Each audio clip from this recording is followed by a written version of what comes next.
Post Week 9, here are the four most picked up guys. Start it with the other Saints receiver not named Joe Horn, Devery Henderson, off his huge day with 2 touchdowns. He's one of the most picked up guys on CBS SportsLine. David Garrard, Damon Heward, each had a 3-touchdown, 0-interception day on Sunday. They're being picked up. And then Bills backup running back Anthony Thomas. He's had a good season before, not this year, but he's had a good season in the past. He had a good Sunday and may get to start this coming Sunday if Willis McGahee and his broken rib can't go at Indianapolis. As we say hello on the Chase Fantasy Football Series exclusively here on CBS SportsLine alongside CBS SportsLine senior fantasy writer Jamey Eisenberg. I'm Jason Horowitz with you on Roster Trends. We've already showed you the moves you're making on your fantasy teams. We'll also get to some of your emails, but Jamey, let's start with the most picked up.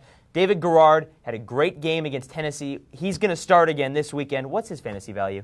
You know, it's not really much. He's just one of those guys that just doesn't, he's in a running sort of offense. He's not really going to be able to throw a lot. I mean, the 3 touchdowns is sort of a fluky game for him. I don't know if you can count on that. But again, if you had Byron Leftwich as one of your quarterbacks, he might be a guy that could help you out. And what about Damon Heward here also? Because, you know, Damon Heward is playing well, but he may not be starting in a couple of weeks. Yeah, no, Trent Green is a guy that's supposed to come back in I believe it's week 11. And certainly he's out there. Grab him now because somebody else is certainly going to. I mean, you look what Heward's been able to do. 3 touchdowns last week. There's no reason to think why Trent Green won't be back to the Trent Green of old. And you wrote about that in your waiver wire story this week on CBS SportsLine. One more guy on that list, Anthony Thomas.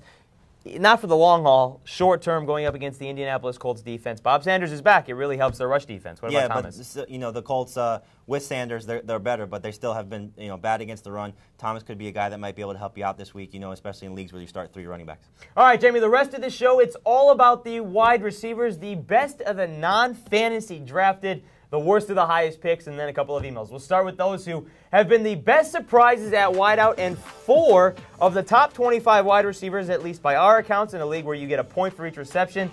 These guys weren't drafted. Marcus Colston is the second best wideout, highest rated for a fantasy wide receiver. Mike Furry, 18th.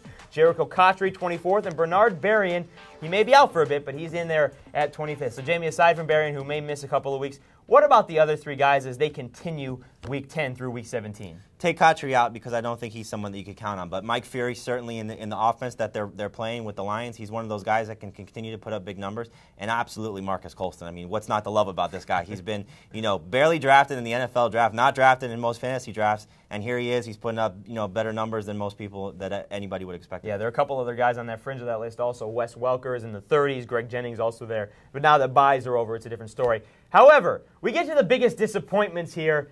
And, you can't have more than Randy Moss because Randy Moss has gone from being the top-rated fantasy wide receiver a couple years ago to, well, he's just wrecked now. Also, Larry Fitzgerald, this has to do with injury, okay? A guy who has been injured, but before that, he wasn't putting up touchdowns. And Sean Alexander, I said it was all about receivers. Well, Sean Alexander was the 3rd highest pick in the fantasy drafts this year. He hasn't done anything for you. Larry Fitzgerald, he's supposed to come back this week. He was drafted as a number 1 wide receiver. Do you automatically insert him back in your lineup? Absolutely. He's not Drek. I mean, he's certainly a guy that can put up big numbers. Even in an offense that's struggling to run the ball, they're still able to throw the ball. Matt Leinart has got to be dying to have a guy like Larry Fitzgerald back. He'll certainly help things with Anquan Bolden. Brian Johnson is a guy that's certainly been a bust. Everybody was expecting him to come in and fill in for Fitzgerald. But I think you're going to expect big things from Fitzgerald. Wait to see if he's healthy, but he's one of those guys, as you mentioned, you got to really just stick him in there and hope that he can do things. And stay tuned to CBS SportsLine to see if he is healthy heading into Week 10. All right, Jamey, it's time for the emails from the users. And like we said, it's all about wide receivers. Here comes number 1. With Terrell Owens and Reggie Wayne on my team, will I ever be able to get Marcus Colston into my lineup? That comes from Brian, and we've gone international. That's coming from Vancouver. That's one of those situations where it's got to, you probably dictate the matchups. I mean, I certainly would probably put Colston in with the way he's playing. It's hard to put him on your bench. But again, those other 2 guys are certainly great. It's hard to bench any of those guys. You might want to think about joining a league where you have 3 wide receivers. You can use all 3. And Marcus Colston has been great. He's number 2 fantasy receiver. You definitely play the matchups, and he's been good. All right, the other email, it comes from Tom in Fort Myers. He says, I have Darrell Jackson, Javon Walker, and Chad Johnson for my wide receivers. Once again, just 2 wide receiver league. Is it time to bench Chad Johnson? It's one of those things where I think this is a situation where you can use Chad Johnson probably over Darrell Jackson simply because I know for my fantasy team, I'd much rather have Carson Palmer throwing to my wide receiver as opposed to Seneca Wallace. But, Johnson struggled a little bit. Jackson has been one of the more consistent guys all season.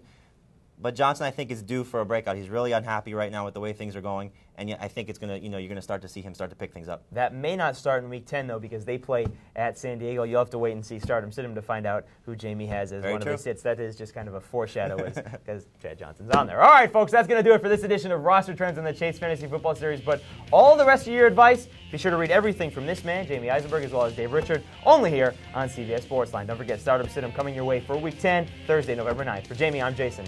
Take care.